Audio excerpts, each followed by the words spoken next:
You're listening to a Frequency Podcast Network production. The Brock and Dalby Podcast. This is the Brock and Dalby Podcast. Welcome to Wednesday. My name is Brock. I'm Dalby.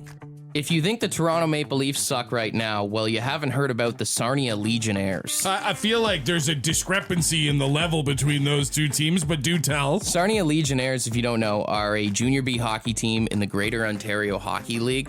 And right now, they are currently sitting at an 0-47 record on the season. Oh my God, not one win? They've got 3 games left this week, and they could go 0-50. I mean, that's your last year, right? Like, if you're playing hockey and your team goes 0-50, you have to take a real look inside to see if you want to do this again. Well, it's tough. Their captain actually did an interview, and he's 21, so this is his last year of junior hockey, and he said, hockey is not just winning games. It's kind of building character and building people. It's an honor to wear to see. Yeah, you know who says that?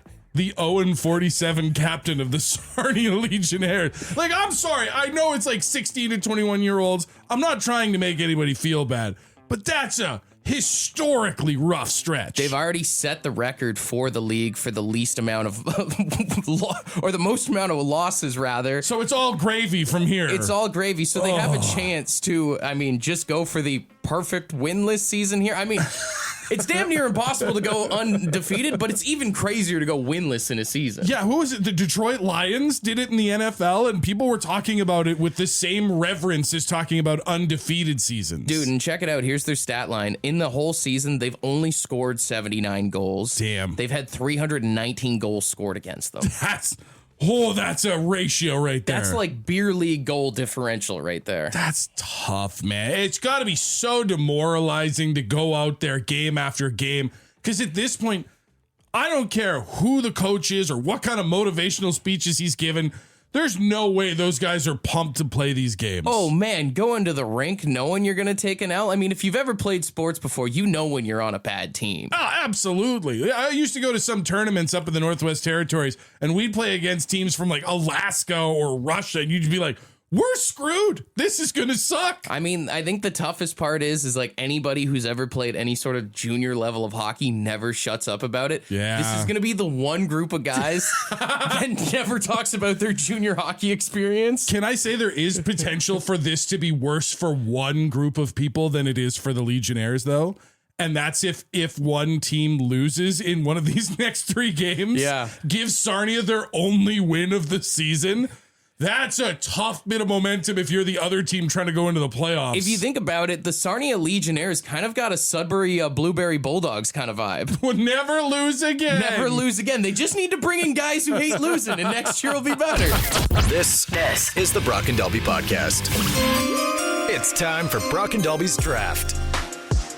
All right, with spring training baseball in session, I caught my first baseball nap yesterday. Such a good nap. And I was thinking, let's do a draft here this morning of the best naps of all time, like the best place, setting, time, that kind of type thing. Everybody knows there are different naps that exist, from just the plain old boring I fell asleep on the couch to some of the more elaborate ones. You did win rock, paper, scissors. So what's the first overall pick today? My number 1 pick for naps, I'm going with day drinking nap. Day drinking nap was the top of my list too. You catch a buzz. Maybe you're at the cottage. Maybe you're on vacation in Mexico, whatever it is. And then all of a sudden you just crash at maybe like 1 o'clock. You wake up at 4. The hangover hasn't even hit yet, so you get to eat some dinner, maybe have a couple more drinks, keep it going. You've got a chance to get out in front of the hangover. You can put it off altogether if you play your cards right. And it's a nap that doesn't ruin the day because you basically just recharged the battery. It's a perfect way to keep the vibes going, For my number 1 overall, I think, and this is not a nap that everybody has because depending on where you live or how you live,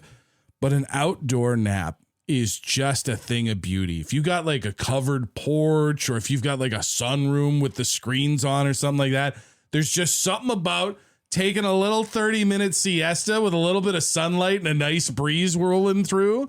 The outdoor nap's a gem. Until you wake up with a sunburn. Well, you gotta take precautions, right? Hey, if you want to have a real nap, maybe you got to put some sunblock on. Coming in at number 2, I'm going to go with the post-holiday meal nap. Ooh, those ones are tough because you can ruin your night with a post-holiday meal nap depending on how late it is. Like if it's late in the evening and you're trying to take a post-turkey nap, you're going to mess up your sleep. You're just sitting on the couch and stuff. Everybody's chopping it up. It's a great excuse to disappear from your family that you don't want to talk to or something. If you're lucky. The worst ones are when you fall asleep in front of your family. You get the itis and you just conk right out. I'm going to go with one that I think is an underrated nap. It is the road trip nap. When you are not the driver and you are either in the passenger seat or even better if you're solo in the back seat and you can kind of lay out a little bit. There's just something about knowing you've got like a 2-3 hour trip ahead of you and just teleporting to the end of it with a nap. You always wake up with like a kink in your neck or something after. And Rookie moves. You got to bring the proper equipment. You got to bring the neck pillows have never been cheaper. Or if you don't want to buy one of those, you got to bring a hoodie on a road trip. You wad that up properly. You drive too much. That's the problem. What car do you fit in that you can nap in?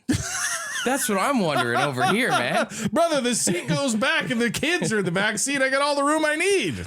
Finally, for best naps of all time, I'm going to go with post-shower nap. Post-shower nap is an interesting one. You're still in the towel and stuff. You lay back down. You fall asleep in the towel. You're naked. You're clean. And then you wake up after that and you start your day. Bonus points if it's clean sheets. If both the bed and you are now clean, that is going to be one of the smoothest naps you'll ever have. Yeah. My final one probably won't appeal to you, but the parents out there know the feeling of this one. When you go to put your kids to bed and you end up taking a little nap yourself, I don't know what it is. Oh, like when you lay in their bed? Yeah. You go to lay with your kids at bedtime and then you close your eyes for what you think is a blink and about 20, 30 minutes goes by. You wake up, your kid's asleep. You've got the rest of your night to do whatever you want, hobbies and free time. You will feel so good waking up from that nap. I'm just impressed that your kids didn't wake up from your sleep apnea. My kids can sleep through anything after this. 762-555. Who do you think had the better list? Run through your picks one more time. So I've got the outdoors nap, I've got the road trip nap, and I've got the putting your kids to bed nap. I've got the day drinking nap, I've got the post-holiday meal nap, and I've got the post-shower nap coming in on my list here. The Brock and Dalby Podcast. All right. I'm man enough to admit when I've lost. Victory! Coming your way in the nap draft here. I will say, I got to ring the shame bell on both of us. Neither one of us took a post-loving nap. I did see a few people text that in saying neither list deserves to win because both of you missed this. Yeah, that's a good when you're done doing the deed and you can both just kind of fall asleep together for a little bit of aftermath. Or one of you falls asleep and the other one's not ready to fall asleep. That one's not as ideal, I will say. But someone said the bathroom floor nap when you're drunk and you feel the nice cold tiles there. So I'll say I thought about that, but I don't think I've ever had a nap. If I fall asleep drunk in the bathroom, buddy, that's the night. That's sleeping. I'm done. A few people saying we should get the shame bell for no work naps. Oh, like napping at work? Yeah.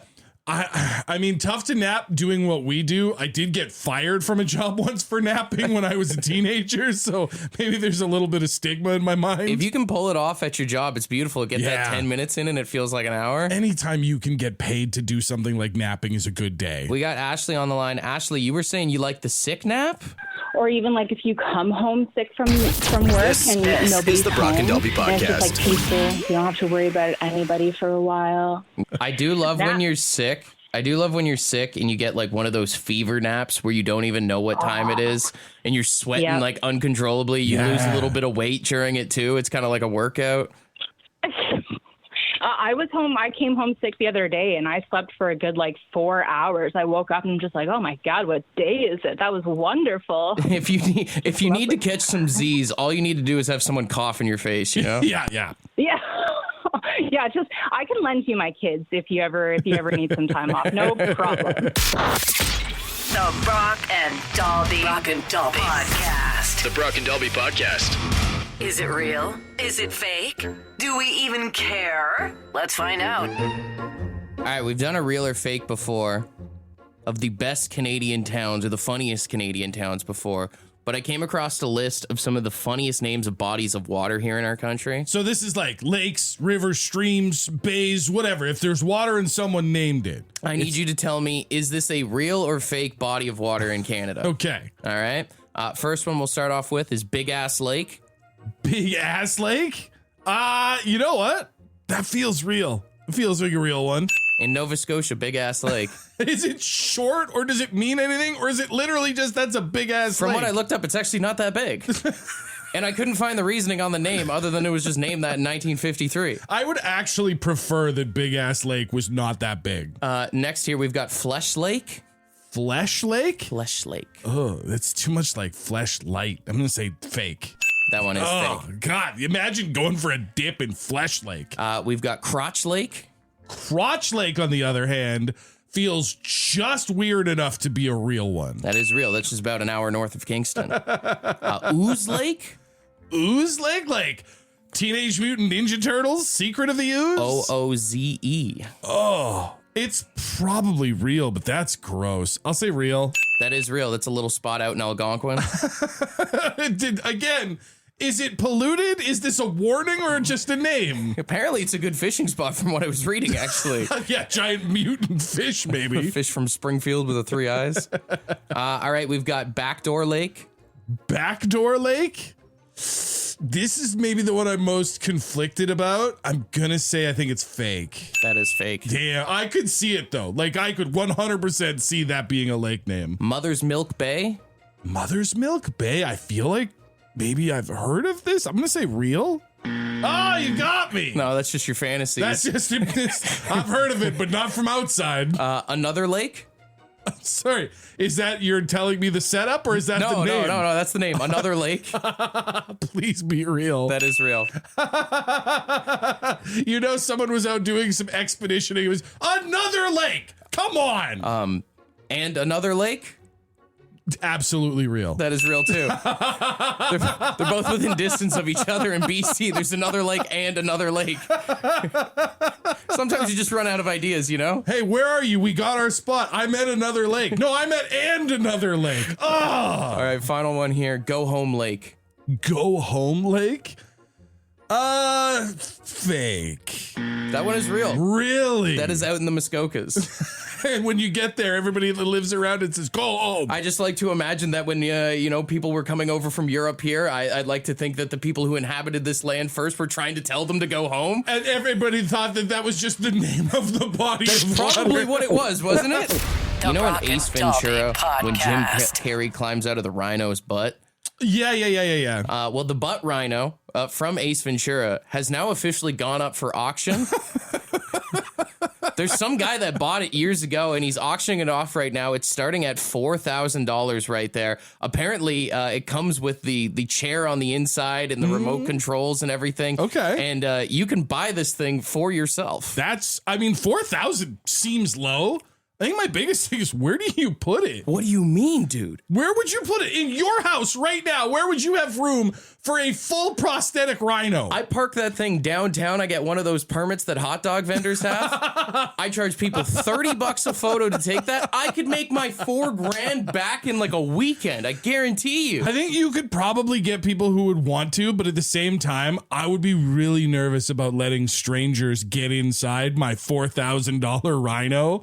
Like, what are they going to do in there? I can't stop them. They're inside the rhino. I can't pull them out. I mean, I guess it's just kind of like people that rent out bouncy castles. Like, you don't really got to worry about cleaning it, right? Like, you could literally rent it out for kids' birthday parties. People would pay for that. Imagine little Timmy's 7th birthday. Everybody gets to go inside the rhino's butt. Dude, everybody's big on gender reveals right now. Get a little pink or blue shooting out there. Just start shooting pink or blue smoke out the butthole of the rhino. This is the Brock and Dalby Podcast. I saw a thing that I thought you might think is pretty cool. So you know Pokemon, like the cartoon, the trading cards, all that, the video games, that turns 30 this year. It's the 30th anniversary. And so there's a lot of these big events and new games and movies and stuff that are coming out to celebrate that. To jump on board, a UK tattoo artist who apparently is a huge Pokemon fan and has a massive card collection is now letting clients pay for their tattoos and Pokemon cards. Oh, really? Yeah. Basically, he's like, bring in your new or used Pokemon cards, and we will work out a deal as to how much these are worth and then put that towards your ink. Because, I mean, I watch a lot of videos of like people that trade all sorts of cards online. Some of those Pokemon cards can go for good money. Oh, dude, I remember it was Logan Paul. He came out for WrestleMania one year with a Charizard card like encased in glass around his neck. It was apparently worth $1 million. For a friggin' trading card of a fictional dinosaur. Some of those cards, you better be getting a good tattoo, though. Well, I mean, that's just it, right? So I think the plan is like you bring in your cards and they kind of go over the value with you and be like, hey, if you were to sell these, it would be worth X. So you could get 1, 2, 3 hours of tattoo work or something like that. Yeah. I was just thinking, I was like, you can go to a lot of like dollar stores and stuff and buy these Pokemon cards.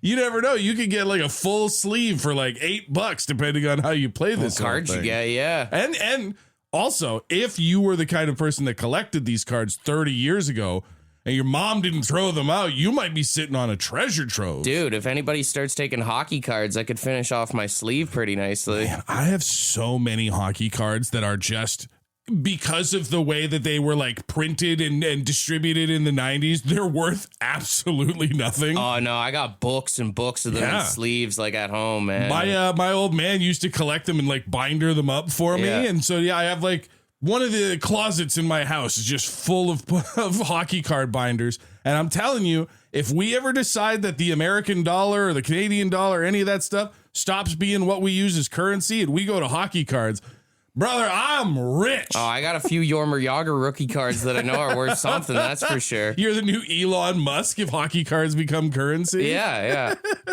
You think about it, like so many people have these like random collections, even if you weren't collecting them to be like for like a retirement plan or something. Imagine if Legos became currency. How wealthy some people would suddenly become. Dude, imagine if dog turds became currency. I'd be rich right now. Yeah, it's funny that tax season would be coinciding with melting season. I could literally be rolling in it right now. It's in my backyard. I can see it. The Brock and Dalby Podcast. The Brock and Dalby Podcast.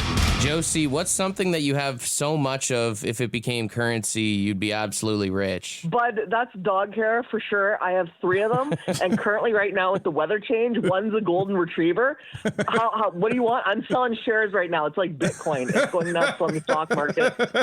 It's like dog hair Bitcoin or something here. Dude, between dog hair and just even my girlfriend's hair that I find around the house, if I could somehow transfer that into currency, oh my God. Dude. I don't like the idea that you guys are creating of a future where stray hairs become currency, because in that world, those of us who are follically challenged feel like we would be lesser than. No, you're our best investor or whatever. Like, you guys buy the most. Like, do you want to buy some right now? I just pictured wearing a wig made of dog hair, and that's going to haunt me forever. Josie, are we starting a business right now? It's already started. I thought we were started. The Brock and Dalby Podcast. You know, I'm a little bit bummed out today because I found out yesterday, I was reading through a bunch of stuff, and I didn't know this, but apparently Canada was in the running to host the Olympics that just happened, like the 2026 games. Oh, really? I didn't see anything about that. They were up against Milano Cortina in Italy for the games. They were going to try and have them in Calgary. Basically, what they would have done is just revitalize all of the old stuff from the 80s and bring it back up to code and be like, we're going again. Calgary Olympics 2.0. Did it just come down to money, basically? Yeah, at some point, they just decided that it wasn't worth the investment. They were also in the running for the 2030 games to take those to Vancouver, and they've also pulled out of that. I guess Canada's just like out of the Olympic business. I mean, I guess it makes sense. It costs $1 billion to host the Olympics, and I just think, I don't know, with our economy right now, it kind of feels wrong to spend all that money in that place. I get, you're 100% right. I would never argue that the Olympics are a sound financial decision for any country. Yeah. Selfishly, I am bummed out. I want to go to the Olympics, man. I think it's just such a cool event to be able to say you were at, to be there for the gold medal moments, you know? I do think it would have been cool if I would support it if they put it in like a really random community. Instead of the Calgarys or Vancouvers that have already held one before. Sure. Like, I don't know, put it up in the Northwest Territories or the Yukon or something, you know? Brother, the Yellowknife Olympics go hard as hell. Yeah. You want to do Winter Olympics where it's meant to be winter? You go up to Iqaluit and you have the Olympic Games. Not to mention, like you said, like the infrastructure, the investment cost, all that stuff. That's what makes having the Olympics prohibitive. But imagine what a turnaround it would be for some of those northern communities to all of a sudden have world-class ice rinks or ski jumping hills or any of that other stuff. Like, that would be massive. Oh, it'd be so sick to send everybody up to some small little town. Like, I don't know, you send them out to like Cochrane or something, you know? Yeah. Oh, God, like the Thompson, Manitoba Olympics would be the highlight of the social calendar for Manitoba. Yeah, and I mean, if we're going to spend a bunch of money, why don't we boost up some economies, like some small economies in this country if we're going to spend all that money? I do love talking about the Summer and Winter Olympics, two of the most massive undertakings on planet Earth today, as if they were Kraft Hockeyville. We're going to bring a new rink to the small towns. And it's like, yeah, and then the whole world will watch them. I guarantee you there's a high school in like Saskatchewan that could probably use a new track for their track and field team or something. The Brock and Dalby Podcast. The Brock and Dalby Podcast. All right, we got $100 in Lotto 649 tickets for today's jackpot. And we are looking for some onions this morning. Onion, one of the most widely used vegetables in all of cuisine from all around the world. And there's a lot of different characteristics and traits to an onion. So I have some high hopes for today's voice memos. Remember, you can be a judge of our onions here this morning, 762-555. Let us know who is the best onion. But we will start with this one here. Slowly peel off my outer layer. Have your way with me. I guarantee I will make you cry, and you will love it, sweetheart. The sweetheart at the end felt very aggressive. 50 shades of onion? Yeah. 50 layers of onion, rather? Yeah. Okay, good start here. Let's go with this one. Hello, I am the onion that goes in the French onion soup. Schwa schwa, very sexy meal.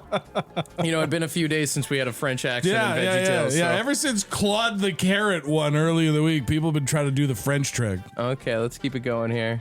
Oh, I'm an onion. You think you're gonna chop me? I'm gonna turn this whole kitchen into an emotional support group. Oh, that's good. That's really good. That's really clever. I knew a lot of people were going to go with the crying thing, but I like the emotional support group. That's a good line. Okay, we'll do a couple more here. I can't. Oh, it's crying. Yes. I'm so sorry. I know I smell. I can't stop crying. Oh, help me, Brock and Dalby. That's a genius combo there, the smell and the crying together. Yeah, no, that was good. It did take me a minute to figure out what that sound was at the beginning, though. All right, final one we'll do here. Go ahead and grab that knife. Cut me up, fry me till I'm golden yellow. I'll taste nice and sweet. Or eat me raw, I'll make you cry. Feel that crunch in your mouth. Yeah, I dare you. Another 50 layers of onion. There's something about the word raw that can really feel bad to hear in your ears. You know what? A round of applause to all of our contestants here this morning. Really stepped their game up from yesterday's contest. Now, I'm torn here between the stinky crying onion or the emotional support onion is where I'm laying at here. I did see the first vote that has come through at 762-555 just says the sobbing onion. The sobbing and has onion? the crying emoji, which is good. Here's the crying onion one more time. I can't. Yes. I'm so sorry. I know I smell. I can't stop crying. Oh, help me, Brock and Dalby. All right, that's the crying onion, and we've got the emotional support onion, which is getting votes too. Oh, I'm an onion. You think you're gonna chop me? I'm gonna turn this whole kitchen into an emotional support group. I'm torn, man. I don't know. If you go just by the votes, the early votes, it is a slight lead for the emotional support onion. Emotional support onion? If your heart is guiding you in that direction, the text line does not disagree. I mean, I hate to make another onion cry, but we'll give it to the emotional support onion. Ding. And the round of applause is yours, my friend. Very well done. $100 in Lotto 649 tickets coming your way, all The right? Brock and Dalby Podcast. Would you rather? Wednesday. Would you rather Wednesday? All right, let's get weird. 762-555. First one in here. It says, would you rather clip your teeth like fingernails and toenails or shed your entire skin like a lizard does at least once a day? Oh. I mean, my first instinct is the lizard one is probably the easier one, like shedding your whole skin. Is it though? I don't know. That seems like a long process. Well, I guess that depends on how do you do it, right? Like, do you just start like up in your hairline and just peel it down and like, all right, on to the next layer? You ever tried to peel your dead skin like when you get a sunburn? Yeah, that's a kind of a chore. I mean, maybe the teeth might be the easier move. I was gonna say there's so much money in the dental industry that I feel like some company would come up with a product that you would just like put in your mouth and it would shave your teeth and then you'd be good to go. Yeah. Also, would that mean that like if your teeth grew like fingernails, would you eventually outgrow a cavity? Do you know what I mean? Like if the cavity got like when you have dye in your hair and eventually it all grows out. We're making the teeth one kind of sound like the winner here, aren't we? Yeah. Now that I'm thinking about it, I'm sure that there are positives to it. Although, what would you do with all the skin if you had to peel? Like, I'm 6'3", 300 pounds. That's a lot of skin. Fancy a lampshade out of it. Okay, well, now I was going to say, I wonder if you could use it for heating, but you've taken it in a different direction. Watched too much Hannibal Lecter growing up. Would you rather always have bad breath or bad BO? Oh boy. I mean, probably if I had to choose one, probably bad breath. I feel like bad breath isn't as bad until you get close to somebody, but your BO can ruin a whole room. Yeah. So yeah, and you could like at least mask it with a little bit of gum, I guess. Something, yeah. The other thing though is like bad breath is usually a sign that there's something going on in your mouth, and that's like from a health perspective also probably not great. Mm-hmm. Like you can be stinky and not sick. But if you have bad breath, like the bacteria is gonna pile up in The bad there. breath is clutch if you're like, I've sworn I'm being single for the rest of my life. I don't want to talk to anybody. You're right. I didn't think of it from the defense mechanism point of view. That is another option. Because even a stinky person can still get some nookie, you know? Would you rather find out your kid is a serial killer or they're going to art school? Well, I mean, art school, obviously. Jesus. That's a terrible joke. That's so like, there's a lot of people that go to art school that go on to live very productive and fulfilling lives. Or business school. Well, no, murderer, obviously. Would you rather have your search history leaked or your group chat leaked? Oh, no. I feel like you got to take one for the team in that situation, right? I mean... Although, is it one of those things where you can make a deal with the devil and like sell out your boys? Am I ratting them out? You get less time because you're like, you see what they posted? I mean, I'm just thinking about it like, and listen, my group chats are not particularly wild. Neither is my search history, but there's definitely stuff in both that I wouldn't want out there. I think you have to leak the search history because it's not, you can't bring everybody else down. You can't be that guy. You can't be the narc. I mean... I just feel like there's some stuff that I've personally looked up that I don't want people to know about. Every one of your boys in your group chats just heard this and went, oh, really? I think they'd all have the same answer, to be honest with you. Want to be a part of the podcast? Leave a message on the Bad Line. The Bad Line is the answering machine for the Brock and Dalby Show. To get the number, text the word BAD to 762-555. Thanks for listening to the Brock and Dalby Podcast.